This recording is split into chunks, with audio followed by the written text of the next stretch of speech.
మొన్ననే పార్లమెంటులో ఈ బడ్జెట్‌కి సంబంధించి ఉపన్యాసం సందర్భంగా మాట్లాడినటువంటి వైఎస్ఆర్ కాంగ్రెస్ పార్టీ లోక్‌సభ పక్ష నాయకుడు మిథున్ రెడ్డి ఈనాడుని, మార్గదర్శి ఇష్యూస్‌ని ఇవన్నిటిని తెర మీదకి తీసుకొచ్చాడు. అప్పుడే తన మీద అటాక్ గట్టిగా ఉంటుంది.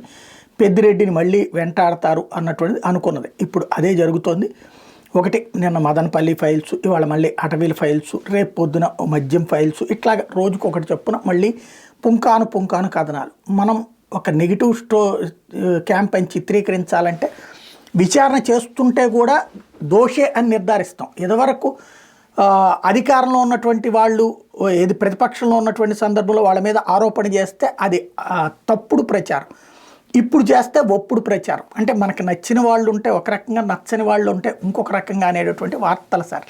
అది పక్కన పెడితే పెద్దిరెడ్డిని ఇప్పుడు ఆయన అడవిలో కట్టుకున్నటువంటి ఇల్లు కరెక్టా కాదా, లేకపోతే ఆయన అడవిలో ఉన్నటువంటి భూమి కరెక్టా కాదా అన్నటువంటి లెక్క తేల్చడానికి కలెక్టర్, ఎస్పీ వీళ్ళందరూ కలిసి వెళ్ళి పరిశీలించడం జరిగింది. ఆ తర్వాతన ఏమి వీళ్ళు నివేదికిస్తారు. ఎందుకంటే గతంలో దీని మీద కోర్టుల దాకా వెళ్ళడం అయిపోయింది. కోర్టుతో సుప్రీంకోర్టుల దాకా కూడా వెళ్ళడం పూర్తయిపోయింది. చివరికి ఫైనల్గా అది అథారిటీ అతనికి అప్పజెప్పడం అయ్యింది. ఇప్పుడు మరి అది కాకుండా ఇంకేం తేడా ఉందనేది ఐడెంటిఫై చేస్తారు. అంతకుముందు అప్పుడు కోర్టుకి ఇచ్చినటువంటి లెక్క కాకుండా ఇంకేమైనా కొత్తగా ఆక్రమించుకుని ఉంటే వాటి మీదన పెట్టుకోవాలి. అంతవరకే స్వాధీనం చేసుకోవాలి. టోటల్ స్వాధీనం చేసుకోవడానికి ఉండదు. ఏం చేస్తారు?